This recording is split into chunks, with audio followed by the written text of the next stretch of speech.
দীর্ঘ এক মাস সিয়াম সাধনার পর ভারত, পাকিস্তান, মালয়েশিয়া সহ এশিয়ার বিভিন্ন দেশে পবিত্র ঈদ উল ফিতর উদযাপিত হচ্ছে।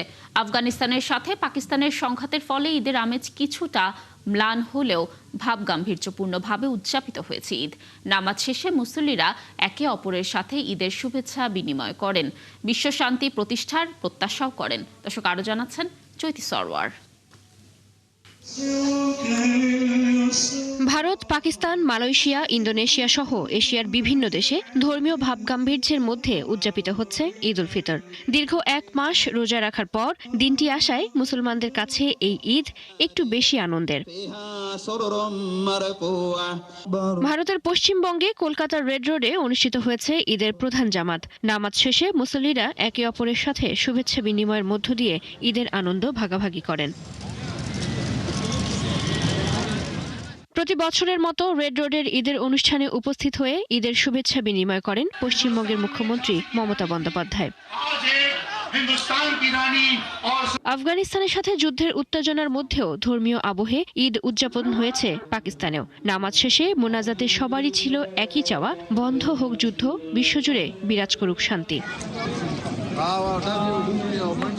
ব্যাপক উৎসাহ, উদ্দীপনা ও ভাবগাম্ভীর্যের মধ্য দিয়ে ঈদ উল ফিতর উদযাপিত হয়েছে মালয়েশিয়াতেও। কুয়ালালামপুরে মসজিদ আল বুখারীতে ঈদের বড় জামাত অনুষ্ঠিত হয়। নামাজ শেষে মুসলিম উম্মাহর শান্তি, ঐক্য, নিরাপত্তা ও কল্যাণ কামনা করে বিশেষ মোনাজাত করা হয়। অন্যান্য বছরের তুলনায় এবার আসলে আমরা একটু আনন্দঘন পরিবেশে ঈদ যাপন করেছি। আমরা প্রবাসে যারা আছি কাঁধে কাঁধ মিলিয়ে আমরা আসলে এখানে আমরাই একটা নতুন পরিবার। আমি দাদু দাদুকে মিস করছি, সবাইকে ঈদ মোবারক। এছাড়া ইন্দোনেশিয়ার বিভিন্ন মসজিদে ঈদের বিশেষ জামাত অনুষ্ঠিত হয়েছে। জাকার্তার উপকণ্ঠে সিবিনংয়ের পাকানসারি স্টেডিয়ামে সকালে হাজারো মুসল্লি একত্রিত হয়ে পবিত্র ঈদ উল ফিতরের নামাজ আদায় করেন। আমরা ঈদ উল ফিতর উদযাপন করছি, অথচ অন্য দেশগুলোতে যুদ্ধ ও সংঘাত চলছে। বিষয়টি সত্যিই হৃদয় বিদারক। তবে আমরা এখান থেকে দোয়া করি সেখানে আমাদের ভাই বোনেরা, বিশেষ করে মুসলিমরা যেন এই পরিস্থিতি মোকাবেলা করার শক্তি পান।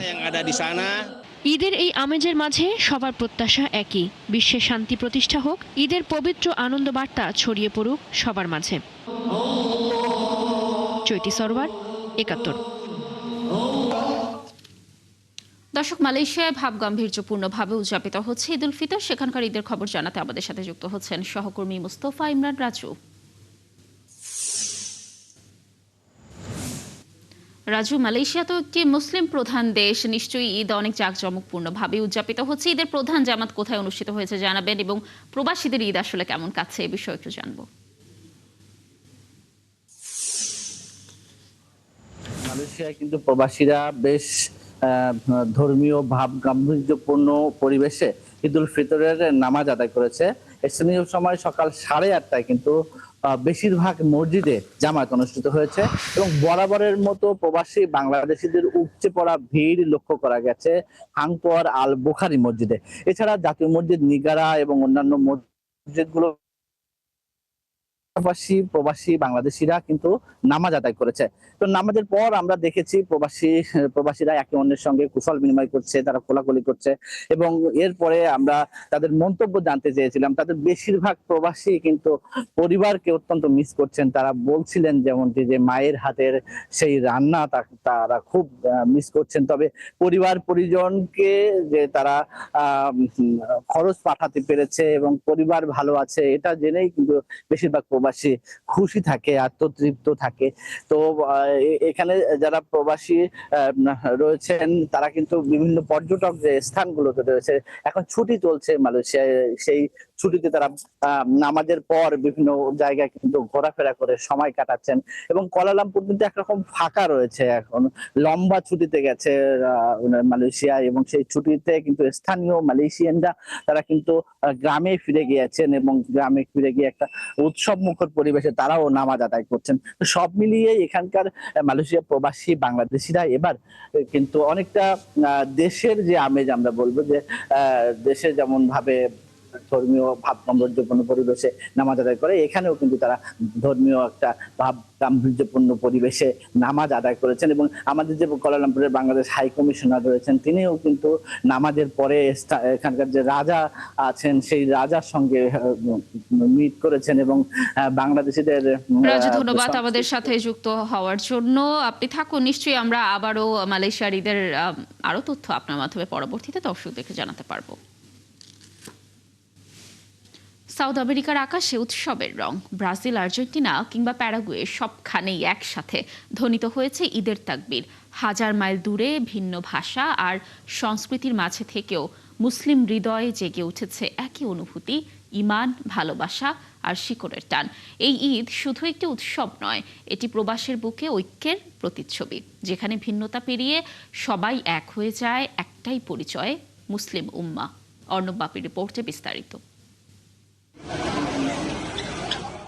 ব্রাজিল, আর্জেন্টিনা কিংবা প্যারাগুয়ে সব জায়গায় উৎসবের আমেজ।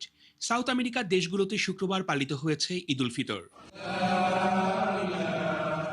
কাঁধে কাঁধ মিলিয়ে সবাই দাঁড়িয়েছে ঈদের নামাজে। হাজার মাইল দূরে ভিন দেশের মাটি, তবুও হৃদয়ে রয়ে গেছে নিজের শিকড়, নিজের দেশ, নিজের ঈমান। আমার দেশের অনেক বন্ধু বান্ধব, আত্মীয় স্বজন সবাইকে আমি মিস করতেছি যারা দেশে আছে। প্রতি বছর বাংলাদেশে আমি ঈদ করি, এবছর প্রথম ব্রাজিলে আমার ঈদ করা হলো। বিশ্বের সকল মুসলিম ভাইদের সাথে এবার ঈদ উদযাপন করলাম। ঈদ মোবারক। যে উদযাপনের শুরুটা হয়েছে পুরো বিশ্বের মুসলিম উম্মার মতো ঈদের নামাজ দিয়ে। এই নামাজ শুধু একটি ইবাদত নয়, এটি অনুভূতি, ধর্মীয় বিশ্বাস আর শ্রদ্ধা। এখানে মিশে আছে না বলা হাজার কষ্ট, প্রিয়জনদের থেকে দূরে থাকার ব্যথা, মনে পড়ে মায়ের রান্নার গন্ধ, চিরচেনা কোলাহলের শূন্যতা। তাই প্রশ্ন জাগে, পরিবার পরিজন ছাড়া আসলেই কেমন কাটে ঈদের দিনটা? শুধু বাংলাদেশি প্রবাসীরাই নয়, ঈদের নামাজে ছিলেন বিভিন্ন দেশের মুসলিম উম্মা, যাদের ভাষা আলাদা, সংস্কৃতি ভিন্ন, চারপাশের পরিবেশ অপরিচিত। তবুও মহান সৃষ্টিকর্তার ধ্বনিতে যেন মিলেছে সব দূরত্ব, সব ভিন্নতা। Bangladesh people, I want to say all happy Eid for all Muslim in the world. Eid Mubarak. Eid خوش برای همه مسلمانان جهان می‌خواهم. বিশ্বে বিভিন্ন দেশে বিভিন্ন মানুষ হইতে পারে, কিন্তু আমরা সবাই মুসলমান, আমরা সবাই এক কাতারে নামাজ পড়ছি। এটা পুরো বিশ্বের জন্য এটা একটা ঐক্যের ডাক। দূরত্বই যেন তাদের আরো বেশি করে একত্র করেছে, আরো বেশি করে কাছাকাছি এনেছে। সবাই একই বন্ধনে আবদ্ধ, যে বন্ধনের নাম ঈমান। অর্ণব বাপি, ৭১। ইসরায়েলের নিষেধাজ্ঞার কারণে প্রায় ৬ দশকের মধ্যে প্রথম আল আকসা মসজিদে ঈদের নামাজ হয়নি। আশপাশের সড়ক ও ফুটপাতে নামাজ পড়তে গেলেও স্ট্যান্ড গ্রেনেড এবং কাঁদানে গ্যাস ছুড়ে তাদের ছত্রভঙ্গ করে দেয় ইসরায়েলি বাহিনী। ১৯৬৭ সালের পর এই প্রথম ঈদ উল ফিতরের দিন আল আকসা মসজিদ বন্ধ রাখা হয়। ইসরায়েলি কর্তৃপক্ষ মসজিদ চত্বরটি বন্ধ রাখায় ফিলিস্তিনিদের মধ্যে উত্তেজনা ছড়িয়ে পড়ে। পবিত্র ঈদ উল ফিতরের নামাজ আদায়ের জন্য মুসল্লিরা বন্ধ করে দেয়া ওই স্থাপনার যতটা সম্ভব কাছে জড়ো হন। ইসরায়েলি নিষেধাজ্ঞার প্রতিবাদে আল আকসার খতিব ও জেরুজালেমের সাবেক গ্র্যান্ড মুফতি শেখ ইকরিমা সাবরি একটি ধর্মীয় নির্দেশনা জারি করেন।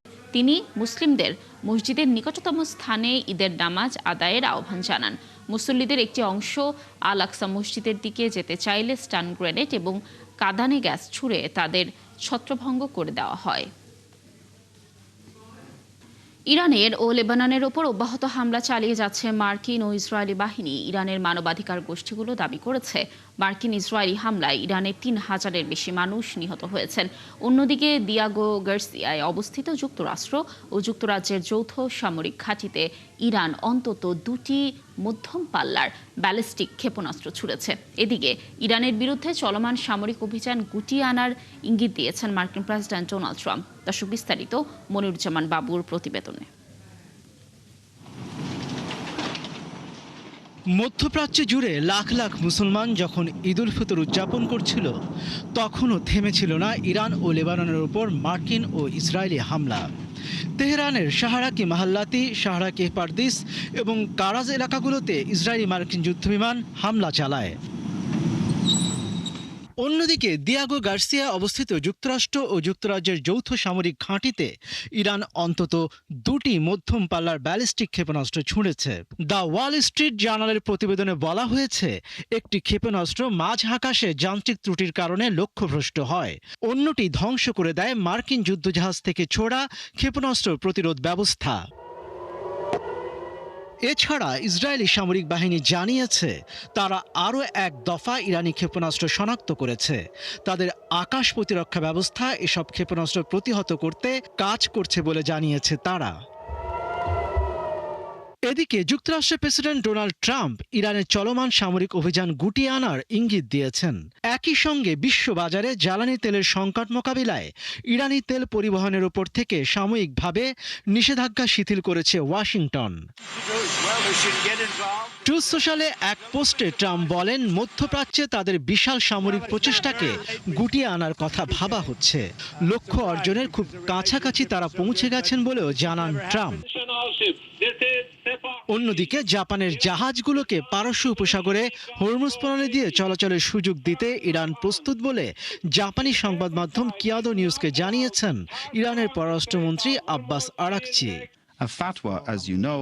আমরা প্রণালীটি বন্ধ করিনি, এটি উন্মুক্ত রয়েছে। তেহরান শুধু সাময়িক যুদ্ধবিরতি নয়, বরং যুদ্ধের একটি পূর্ণাঙ্গ, সমন্বিত ও স্থায়ী অবসান চায়। ইরান হরমুজ প্রণালী বন্ধ না করলেও যেসব দেশ ইরানের উপর হামলায় জড়িত তাদের জাহাজের উপর বিধিনিষেধ আরোপ করেছে। এর মাঝেই মধ্যপ্রাচ্যের মার্কিন ঘাঁটিগুলোতে হামলা অব্যাহত রেখেছে ইরান। সৌদি আরব জানিয়েছে আরও 8টি ড্রোন তারা ভূপাতিত করেছে।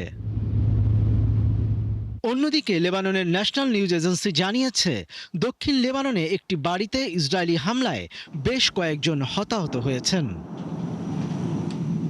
মনিরুজ্জামান বাবু, ৭১। চেক প্রজাতন্ত্রে ইসরায়েলি অস্ত্র নির্মাতা প্রতিষ্ঠান এলবিট সিস্টেমসের একটি কারখানায় আগুন জ্বালিয়ে দেওয়া হয়েছে। একটি আন্ডারগ্রাউন্ড গ্রুপ এই আগুন হামলার দায় স্বীকার করেছে। এই ঘটনার তদন্ত শুরু করেছে বলে জানিয়েছে পুলিশ। এর পেছনে কোনো সন্ত্রাসবাদী যোগসূত্র আছে কিনা তা খতিয়ে দেখা হচ্ছে।